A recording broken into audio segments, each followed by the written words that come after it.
Here with Jabari Brown, assistant coach at Mizzou. Spent last 2 seasons at Vandy, but Claflin University alum. Spent 3 seasons there coaching. Jabari, thanks for jumping on with me. Thank you. I appreciate it. Hey, what has the White Sox ACE program meant to your career? Oh wow, let's get it. Foundational. I think that's the best word to put on that. It's from Big Row to Coach Fletcher, Kenny, and everybody else that, Dan Durst, just putting me around people that took the game serious and played it with a lot of love was the best thing that's happened. Meeting lifelong friends. You go through this journey of baseball and you go to high school and you do all these different deals, but the people that you played those travel ball games with are the people that you still talk to and talk about the day and age of baseball right now. So it's pretty cool. It's been unique, and you get the opportunity to lean on them now when you're in a position like this today. What was your first year of high school with them? Uh, uh, fre- yeah, freshman year. Freshman year was the first time I got involved with the White Sox ACE program. And you're Yeah. fortunate because they had done a lot of heavy lifting up to that point. You came later on. They had started a while before that, so you kind of reaped the benefits of them with a lot of trial and error when they first started to where it was, because it got to be just a all encompassing program, life skills, Yes. academics, Yeah. baseball, and really it was something you hadn't seen in the inner city, especially with, okay, we're going to try to prepare kids to go to the next level. And this is all the things that they need to think about and get involved with before they Mhm. get there, because they're not that way, they're not behind. Yes. I would agree. I went to De La Salle, which was a diverse high school, and being from inner city, my parents wanted me to explore and get new experiences, and then having the White Sox ACE program as that backbone to understand who you are as a person and not lose what's gotten you to the point that you're at today. And it was some really good players the years before me that I was able to look into and who was doing it in their junior season, senior year. And to be honest, that's what gravitated me towards college baseball.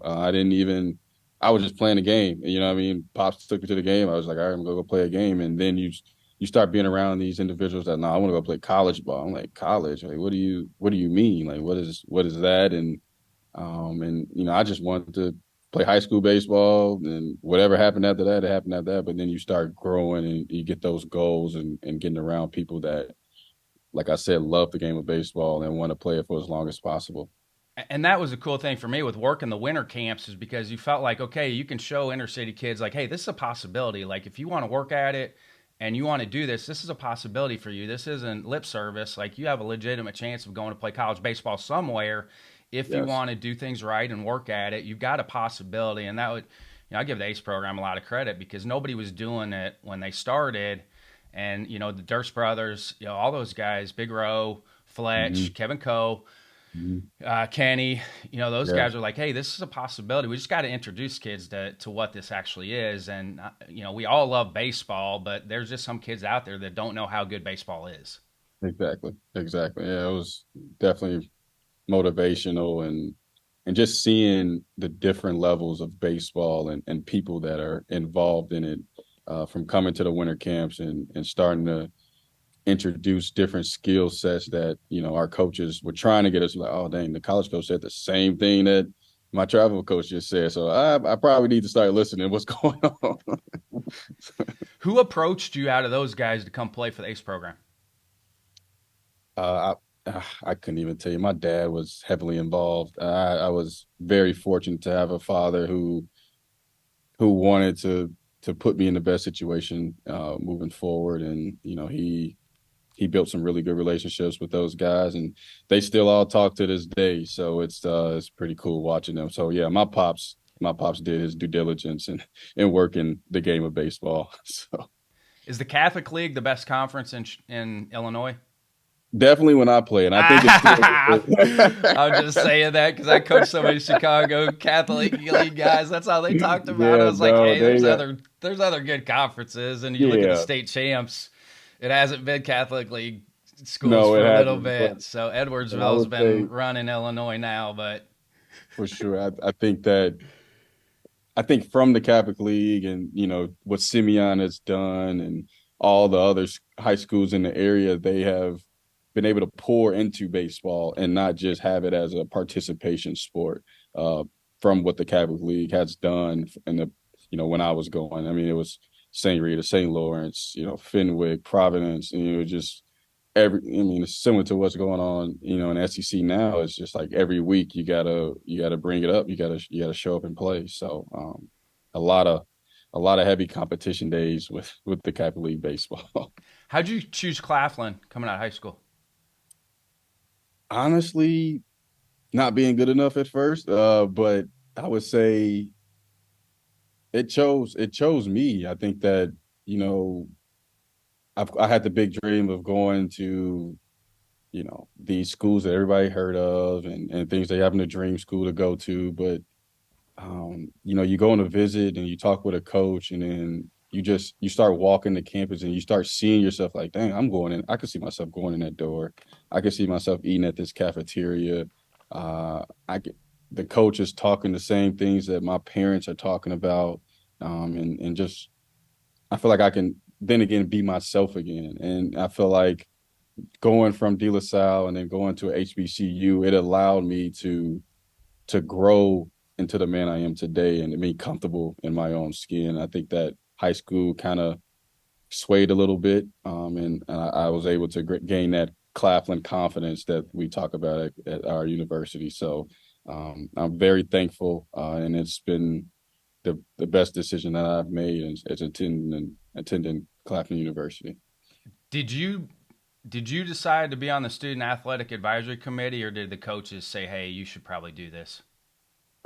He put me on my freshman year, and then you just start going to meetings, and then you hear the president talk, and you hear all these different people, and you just start asking yourself like, I can do more. Like I'm not doing enough. I can be a better version of myself, not just only in the classroom and on the field, but for the student body of athletes that we have, and represent them and hearing what they're talking about and what they're looking for. I felt like becoming the president of the school and then coming the president of the actual conference was some things I was definitely scared of my freshman year. But my Coach Randall, pushing me to not only be a leader on the baseball field, but also in life, has gotten me the confidence that I need and the motivation to help those who need to be helped. So Yeah, you and I check another box off because I was a SAC member back also. So psych representative. undergrad, SAC, like you and I are like neck and neck with the exact I, same path. honestly, it was them telling like, yeah, we're going to take a trip to. I was like, we going where? We can leave the campus. I was like, all right, I'm in. See, we didn't have that back in '96. They weren't taking care of the SAC reps like they Yeah, do now. yeah. The travel was definitely uh, one of the reasons that I got involved, and I was like, yeah, since I'm doing it, I might as well do it to the best that I can. So Did you know you wanted to stay there and coach then after you finished?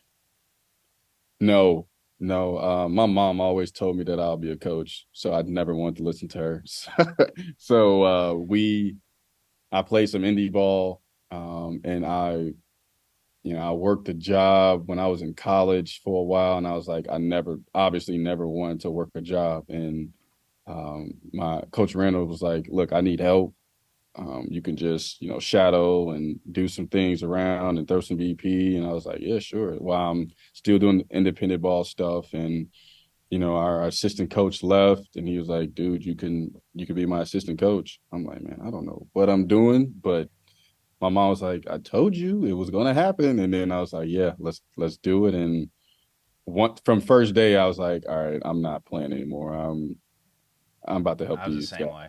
I was like, I'm not. This is so much better, and just seeing the light bulb flick and the motivation, the bright eyes that they get when they're bought into what you want to do and where they see themselves going is the best moment I've ever had on a baseball field, other than big hits and and diving plays. Like, all that stuff is fun, but then when you actually see somebody that you've worked with and helped along the way go to the conference tournament and go 9 for 12, you know what I mean? It's like, dang, that's really cool, and you just want to help somebody else do the same thing. So yeah, I fell in love with it ever since then. How did you handle it with guys that you had played with, coaching those guys? Yeah, me and Coach Randall, we had a real good conversation that there is going to be a time when you have to separate, and you have to have grown kind of conversations and limit yourself to the privinege of the age gap that's not there right now. And I think it helped at some point where me and him I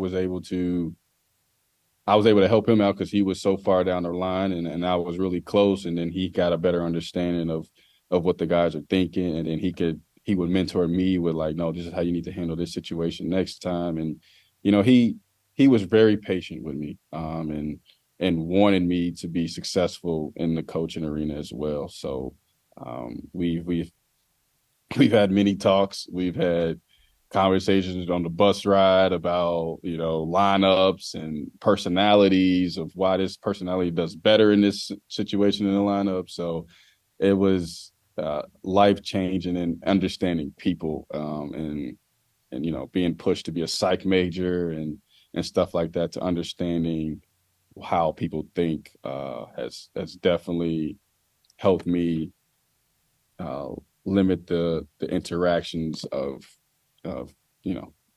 Ross. And I don't know the word to And say, keeping but it professional then too. yes, That was keeping the it. biggest thing. Yeah, Like, same thing that you and I check off. I had to coach guys that I played with, and I was like, hey, the stuff that we were doing as players, like, we don't get to do that stuff don't tell as me. coach. I Do don't. Yep. I don't need do to not know. You tell don't me. need to know. Like, we're gonna keep this professional. It's the only way it works is Yeah. keeping Once it you hit the professional. calf, I don't want to know anything else after your Yes. day. Yep. Yep. I'm here to help, but Yeah. I don't need to know. That's just be smart, make good Yep. decisions. Now, hey, were you forced then to run strength and conditioning then too? I mean, it's a limited staff, or is that something that you wanted to do?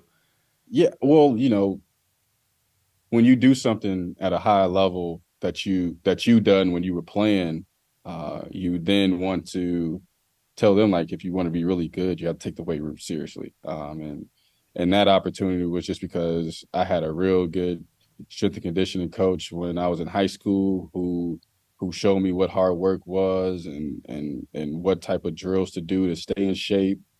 Because as you go to those levels, it's on you. Like, you have to really choose to, because the timing is not as structured on a D2 level as in other programs, and I wanted to be the best that I can be, so I spent a lot of time in the weight room. And he was like, I want you to bring those same aspects that you did as a player to our team. And he was, let's go to the weight room, show them what to do, let's get involved. And then the programs started hiring a strength coach, and I would tell him, like, when say tell him, he would tell me what we needed to do, and then I would go and follow that plan that he had for our team. So I mean, what do baseball coaches need to hear from the strength and conditioning side? from this mobility and learning the different, how to say it, I would say learning the difference between fluid movers and rigid movers, is and understanding that mobility is key, especially for prevent injury. I think that's what strength coaches uh, want to do at the most, is get them stronger and prevent as much injury as possible. So I think it helps. It, Learning the body helps everybody, if that makes sense. Like, watching somebody move and being able to correlate things in the weight room to what they've done what they're doing on the field, is definitely something that a coach should at least learn the basic level of, so that way When you see something in the weight room, you can be like, remember when you did this? Like, oh yeah, like that's when that light bulb kind of flicks on a little bit and is able to be helped. What do strength and conditioning coaches need to hear from the baseball coaching side? Mm, I haven't. That's a good one.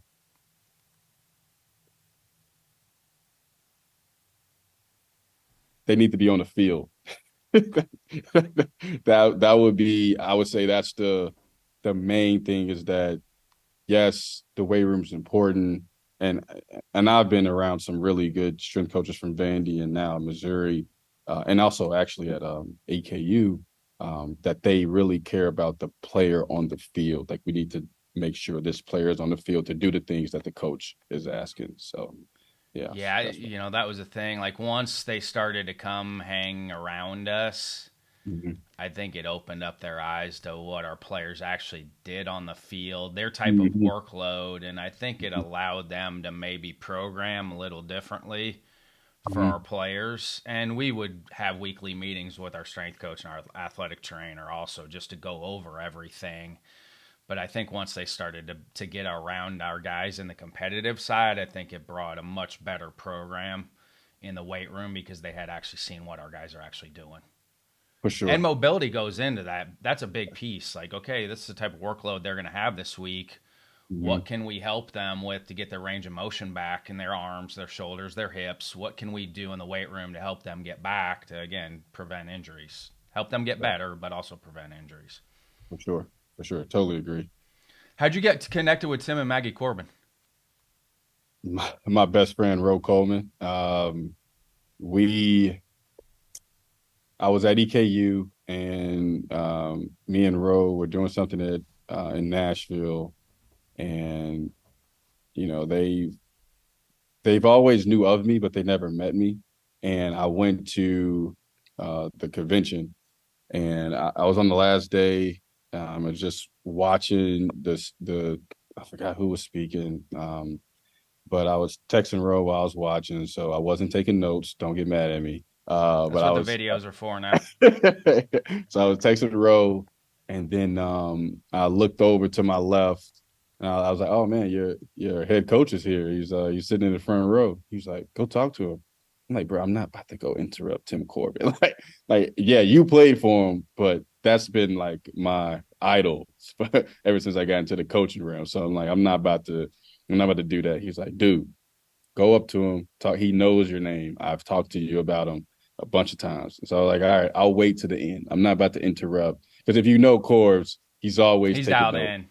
He's He dialed has in. time for you, but not when things are going on. Exactly. So Because I'm I like, dude. text him about you just to get some info, and he's like, "Hey, Mhm. we're getting ready to start camp," and I was like, "Okay, Yeah, I'm, don't do I'm not. off. He's offline.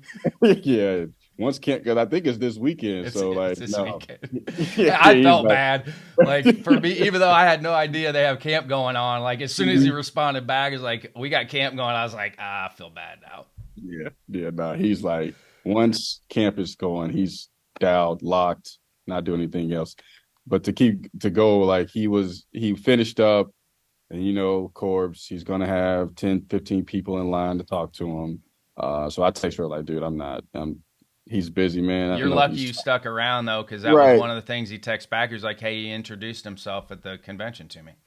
Yeah, and yeah, he wrote, and it was because of Roe. Like Roe was just like, "Don't do it, like stay." And I was like, "All right, I'm gonna stay." And so I walked up to him. I first introduced myself to Maggie because she was kind of, Maggie's like the, "Come on, Corbs, let's get out of here." And Corbs like, "No, I'm gonna talk to everybody who wants to talk to me." So I shook hands with Maggie, and introduced myself to her, and then Corbs came up and I shook his hand and told him who I was. My best friend's Ro, and he's told me a lot about you, everything that you've done with the program, and from Ro's words, man, he just said that he coaches with love, and ever since he told me that, I've tried to incorporate that in my daily due diligence of being a coach, and from then we had a really good connection and had really good conversations, and he asked me over the summertime, would you be interested in an opportunity to be the first recipient of the Maggie Corbin scholarship to be an intern? And I told him yes. I was like, you don't need to. I don't need a day to think I would about this. take it right now as a 49-year-old. I'd take the scholarship. I'd go back And, to school.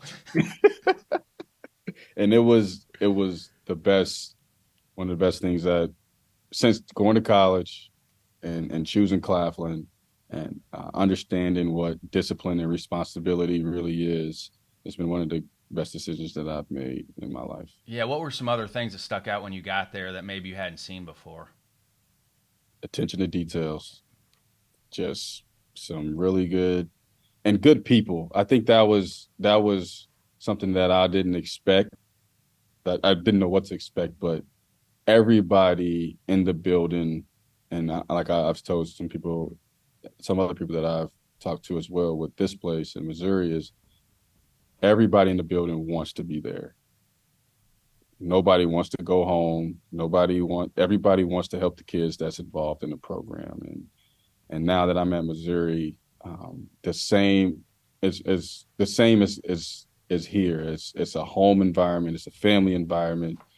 It's for the kids and their experience, and it's not just in the program. It's throughout the whole athletic department. And everybody that I've met, from academics to career development to on campus instructors and professors and recruiters, everybody loves the state of Missouri and the university, and it's definitely a unique environment for sure.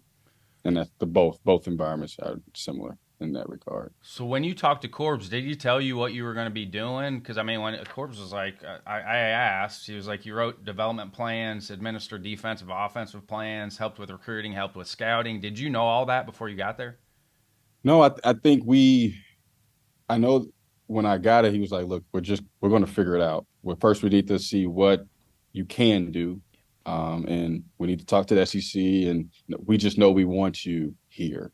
And like I said, man, all he had to do was say he wanted me here. And I was like, I'll be there. Like, I'll be there tomorrow. He's like, no, relax, start finding some stuff and get things situated. And I didn't know. I did not know what I was going to be doing. And Corbs is the infield coach, and I'm an infield guy. So I was like, look, I'm just gonna be right behind you, looking at what you're doing, try to take notes and see what you like. And I felt like that approach helped me with everybody around, because I did not know.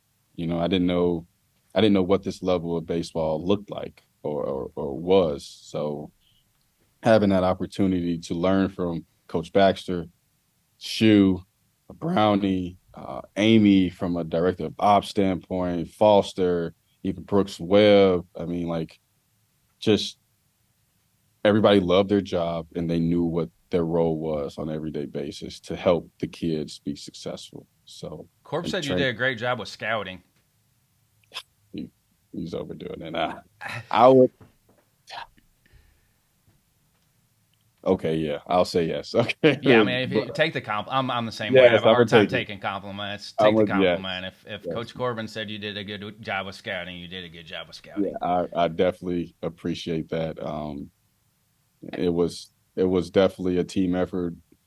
From Brandon, Sammy, who was there too. We talked, and that's the thing. Like, everybody communicated well, and just wanted to see how we can help the guys do what they needed to do. So, if it was something from tips, some pictures, and um, you know what to look for at the plate, and on the defensive side, where to be at, um, all that was definitely a collective effort for sure. Did you have to spend much time watching Synergy then, Yes, yes, from a yes. defensive And, positioning standpoint? yeah, uh, Josh was Rachowski was very helpful, because that was another area that I knew of but never had to actually go into, and watching him work with Synergy in the videos and stuff like that allowed me to get a little better at understanding how to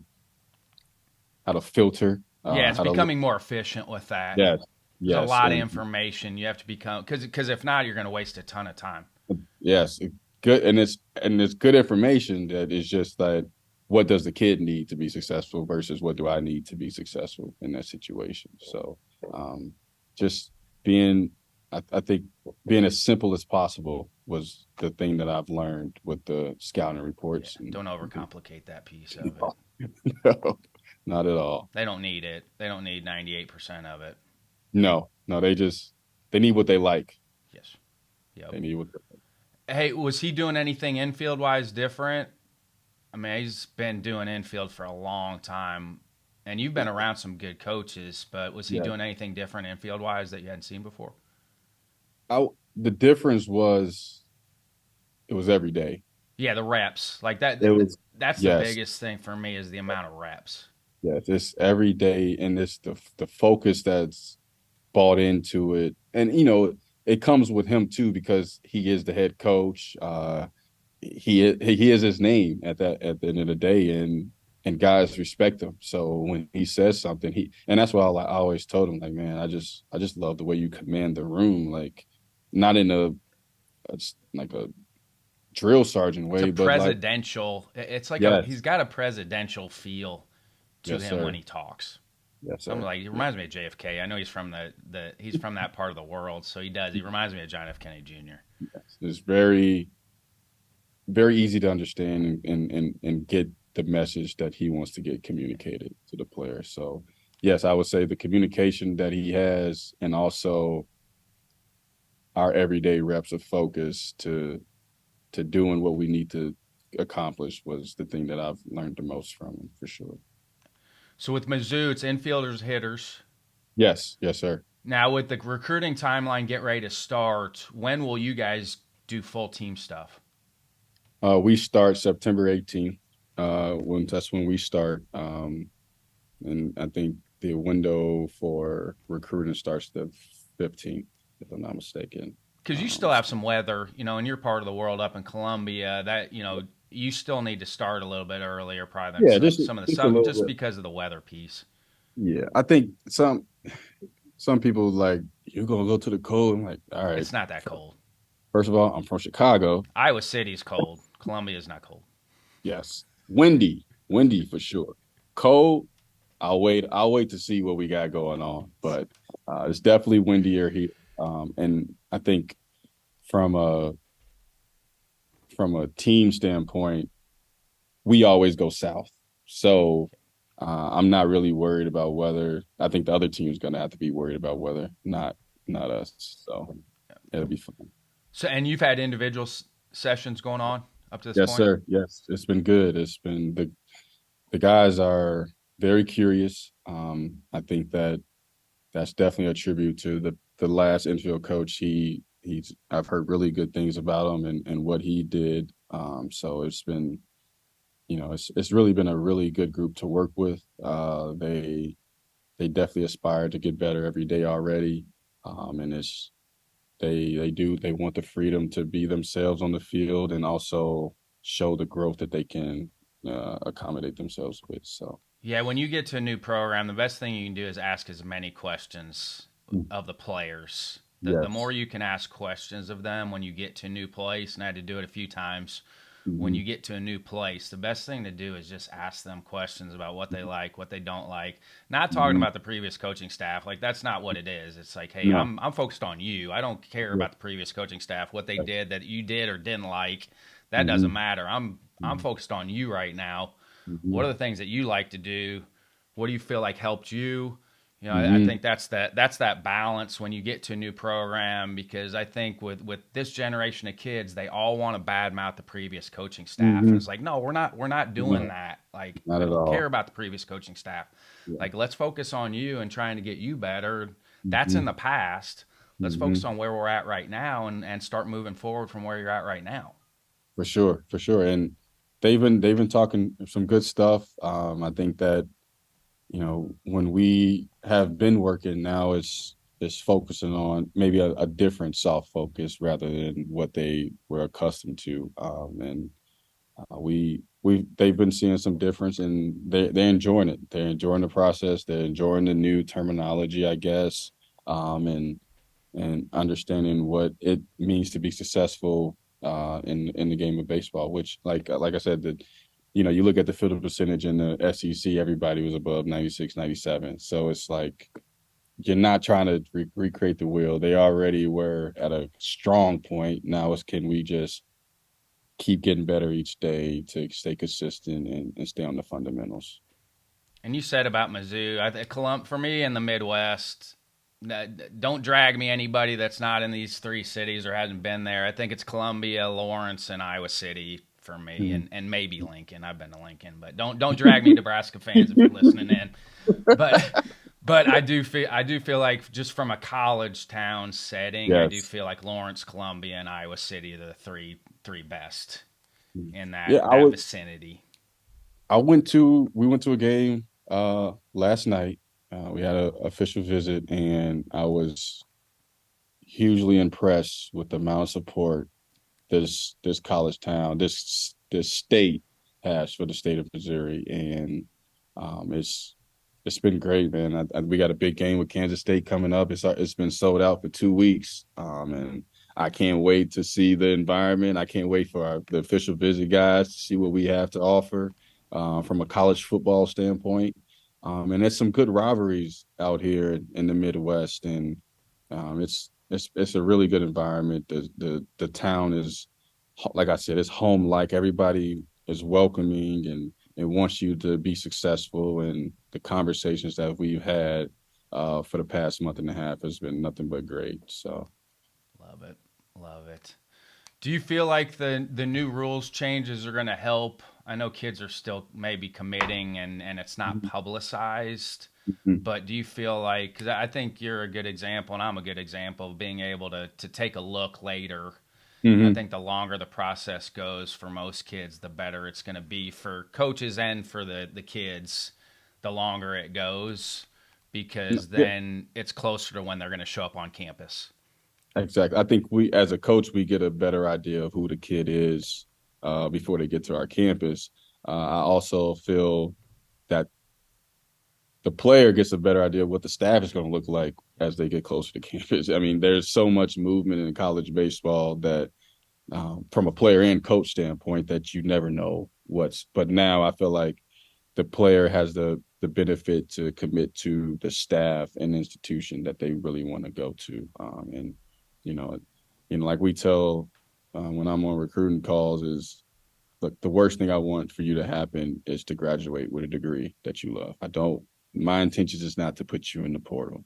I'm recruiting you. I like you. So we're not getting you here to put you in the portal. We're getting you here because we want you at worst to graduate with a degree that you love. So, I think it's better for the kid. I think coaching wise, I've yet to see where it leads us to, but I think that we're able to at least structure how we're going to move things forward for the next years to come with being August 1st, September, and then leading into fall practices with our current team. So, what do you feel like are the biggest challenges for minority coaches getting an opportunity?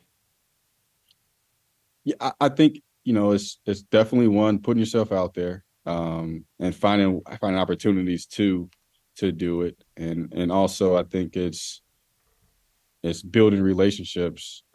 This is a relationship business, and getting to know people on a genuine level and not just I need a job level. I think it's the biggest way for and minority. You said it coming to the convention. I'm proud of that.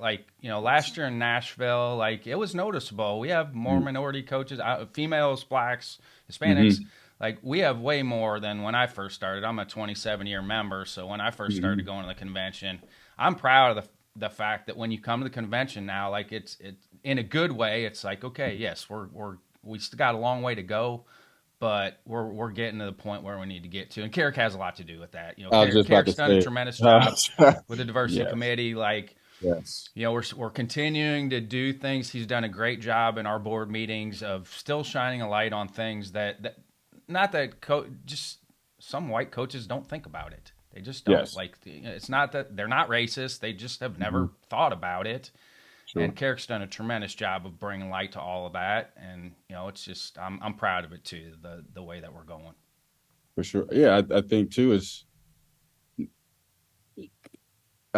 just getting to an opportunity to coach rather than for the money in the first part, because it's not easy. It's you're not living the lavish lifestyle. You're eating, it's been plenty of nights where I just having soup for dinner, and It takes what it it takes.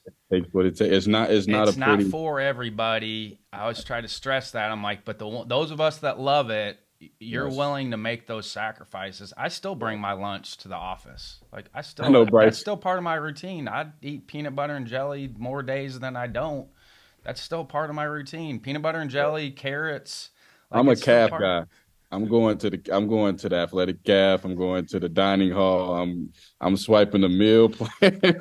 I'm figuring out a way, and that's just because of what I did when I was at Claflin. I found, I tried to put myself in a good position to have a meal plan and not have to worry about eating as much as possible.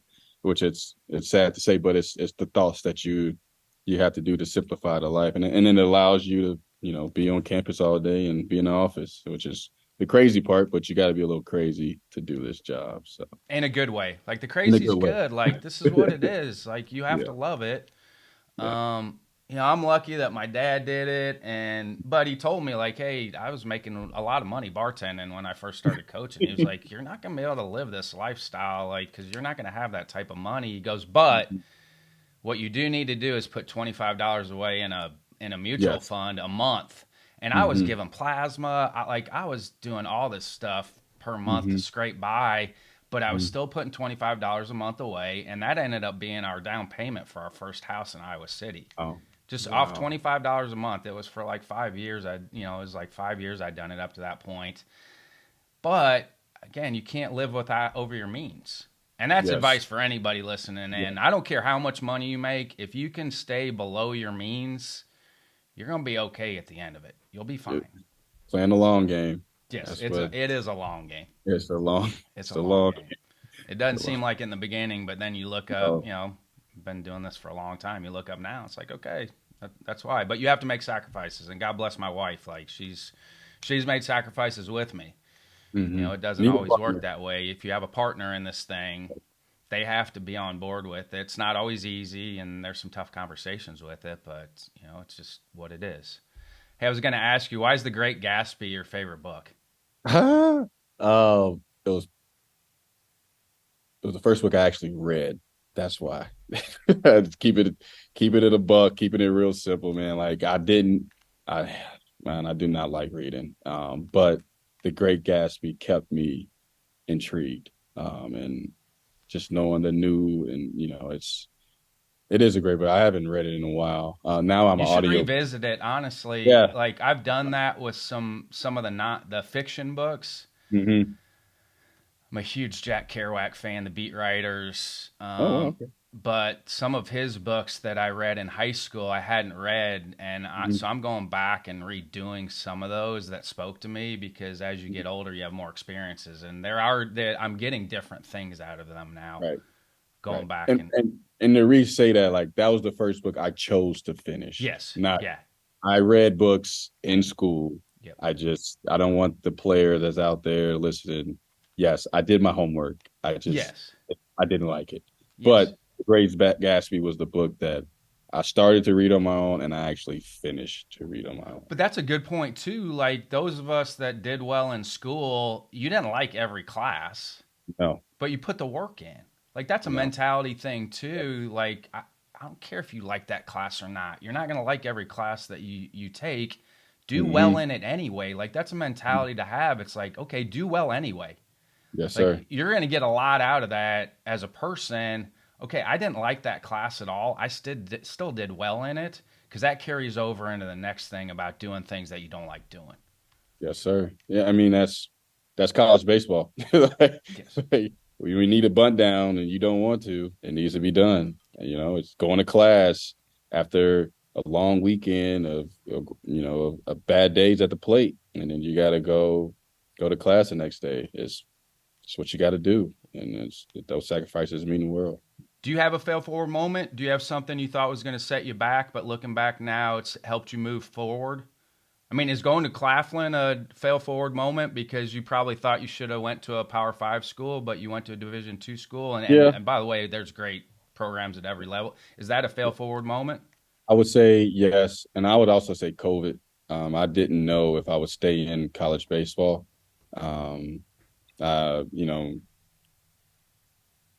at a point you get tired of asking parents for help, and not knowing what COVID was going to do moving forward, and you know, honestly, you didn't know if you could ever coach again at that moment. Like it was with that, with with the pandemic, nobody knows what been through a pandemic at that time, and probably felt like I need to get a job. And And also the third assistant thing got turned down at that point too. yeah, That gets exactly. lost in the shuffle too during COVID. Like COVID happened, but then also the NCAA turned down the third Yeah, assistant thing too at that time.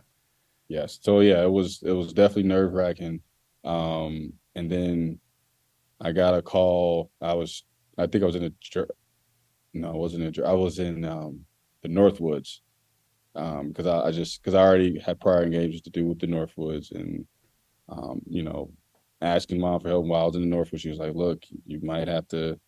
I know you love it, but you probably got to find something." And then Edwin called, and I told my mom, "Look, I told you only way I get my master's if somebody else helps pay for it. So if uh, I'm going to try it out with this," and she was like, "Yes, I agree. I think if there is anything that happens after COVID, I think you should get your master's." So going from a paid spot to a spot where you got to take a back seat, like, and very fortunate to be able to take a back seat. And I always tell But Edwin that's that, still a jump, though. I mean, it's yes, still, and that's where I try to tell coaches too. It's like, okay, the money financial piece may not be, but the jump up in levels, you're hmm gonna might be, probably come out okay on the end. Again, if you're willing to sacrifice, you're probably gonna help you jump forward a little bit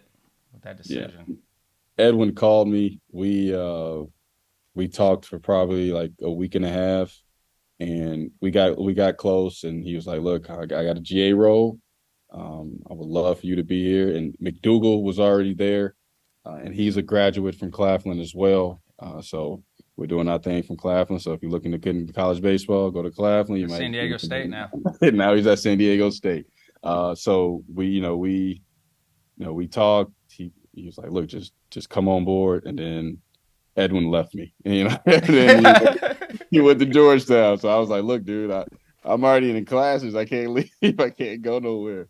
But it was money. It was beautiful. I got to meet Coach Prothrow, and man, he was what I needed, and at that time, I can honestly say he was, because he was the first actually white coach that I worked for. So everybody up to that point was going to be a minority coach, and I had the opportunity to get involved with him and understand there's levels, there's different ideas, there's different things to go on, and him, Walt, Cody Walford, Brian Bowen, like they they were wonderful. I was able to just sit back, learn, throw some BP, and get out of there. Like I was able to just learn as much as possible, write some practice plans in the fall, because it was just me, Chris Botso, who's a scout right now, and Coach Pro for the first month and a half of the fall. So I was able to get some experience of being on staff with a new person, and then also being a GA and just understanding what help really looks like. I think that's what that moment really gave me, was to be good service to somebody else's dream, and like I said, move forward to Vanderbilt. Hey, with your psych background, you don't get some of those classes that you probably need. Same thing for me. Mhm. What were some classes that you enjoyed taking at Eastern Kentucky, the athletic administration classes, sports admin Woo! classes? Every single one. It was the I, same thing for me at I JMU. was like, it By the was. way, shout out to JMU. They beat UVA in football. So Oh, there you go, there you go go. Dukes. But man, it was. I had some really good like I said, I don't know, maybe my mom and dad did something right, but I've been very fortunate to meet some really good people, and look for the best in myself. So I have nothing but to do the same for everybody that I come in contact with as well. And that that whole department, and how they give to the kids of being and expect and having expectations to get things done, was instrumental. I mean, it was, so many classes of learning, about why Title IX has came up. Those are big ones for me. You Title know, IX, mhm, the sports business classes, the facilities classes. We had marketing. biomechanics. Like there were some things that I took from my master's that I was not exposed to as an undergrad, which is why you go get your master's if you can, Yep. Yeah, because it no, it's exposes you to it makes you way more well-rounded. Because you're in there with everybody, yep. and again, it's about finding common bonds. Hmm. It doesn't matter if it's white, minorities. It's about trying to find common bonds, and I think that's what those master's classes do, those sports admin classes, because I think it allows you to find some common bonds with people that don't look like you. Right. And two, I think that as a college coach, you understand what the administration side looks like and what they're looking to accomplish on an everyday basis. And you represent the school at the end of the day. You're more so like a business program for the institution. That's how you're supposed to run your baseball program, is your marketing for the actual institution. And if you want kids to come to the institution, you need to be able to put your program in the best light forward. So, So, with that GA position, then were your responsibilities just baseball only, or did you have other responsibilities in the athletic department? Because, like at Western, luckily our oh, I was GA, but at Western, they basically ran the whole department. Basically, the other no, I was GAs, they were doing ticketing, marketing, like they yeah. they were humping it.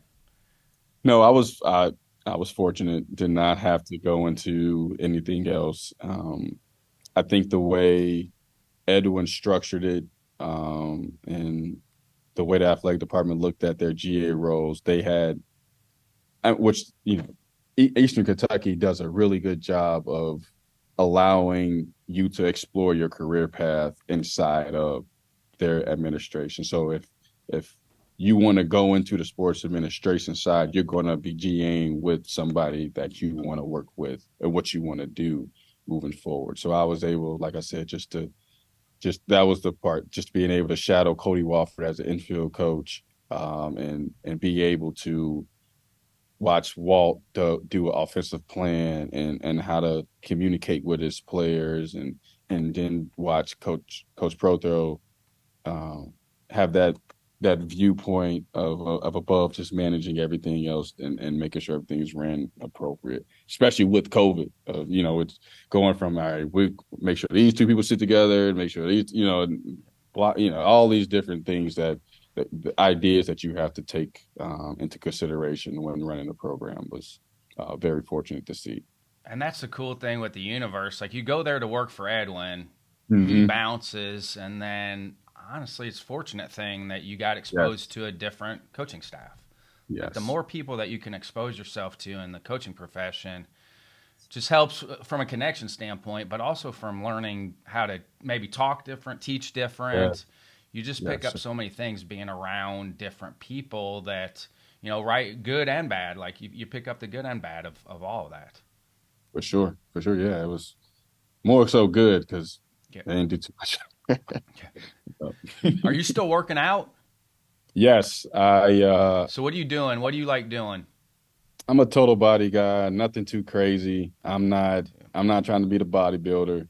I do have a running joke with our staff that I'm not going to share, but it's not I just like to stay in good shape. Nothing Same too thing for crazy.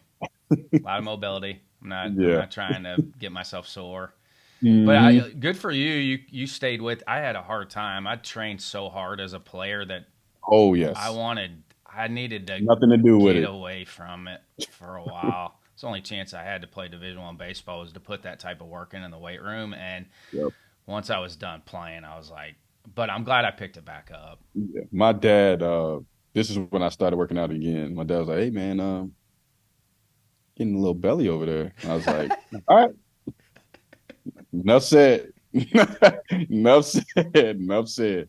I just use like, dude, you went from six packs to muscles. Every time you walk, something's flexing. I'm like, all right, I got you. Was it Coach Randolph that said you should be an ABCA member? Actually, I did. That was on my own. I'm not gonna lie. I didn't. I was looking for drills. And every time I tried to like get a drill, he's like, "You gotta log in." I'm like, "Ah, dang. All right, let me." And then I went to our what was her position? Can't even think about it. Assistant, yeah, assistant AD. And I was like, "Is it any way we can be a part of ABC?" She's like, "Oh yeah, just swipe the card." I was like, "That's it? Like, I got to, yeah, fill out paperwork, It's swipe the continuing card." education. And I So was a like, lot "All of right, coaches don't understand. If you go to your admins, they'll probably cover yep, your cost. Maybe not yep, to go to the convention, yeah, but they'll cover your membership cost. yeah, yeah." And so I got lucky with that Nashville one because I have a cousin that stays in Nashville, an older cousin, more so of an uncle, and he's been really great. And I stayed with him and was able to drive. All I had to do was put gas in the car and drive over and get there. So it was. I've been lucky. I cannot stress that I've been lucky and Yeah, but and you've also had the initiative too. I think it's a great example of whether it's waiting around to shake Coach Corbin's hand mm, or signing up for membership or getting your masters. Like you've had that initiative where there's a lot of people out there that people tell you like, hey, you need to do this, but they're not going to take the initiative to do it. sure, And it's also you've done a good job of betting on yourself. sure. Appreciate it. Thank you. I really do Well, appreciate it. nobody gets to where they want to get to without having initiative. Yes. It's not going to fall in your lap for Yeah. anybody. Yes. It doesn't fall in your lap. If you really want to do something, then you have to take the initiative and make the sacrifices to do it and be passionate about it because nobody's going to hand it to you. Nobody. Sure. Nobody's giving Nope. you Yeah. anything. And not in this world. No. No. Cuz and it's just part of the deal. It's like you have to go get it. If you want something, you have to go get it. Like Mhm. if not, there's too many other people that are willing to do it.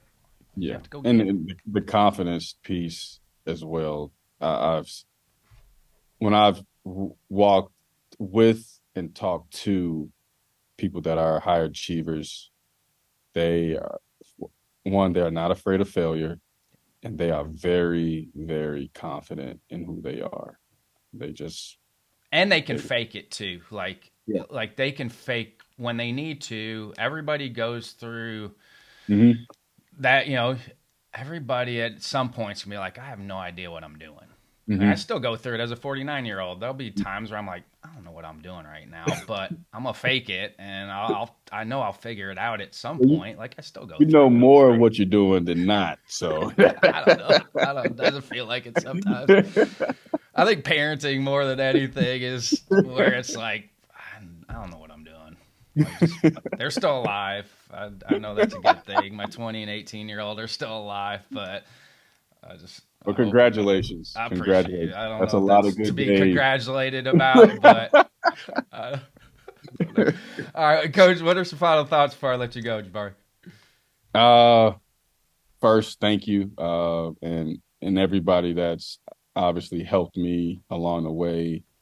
There's so many people that's poured into me and just having really good conversation, even if it's from 5 minutes to lifelong friendships. I'm very fortunate of the people that are willing to help and be around on a daily basis.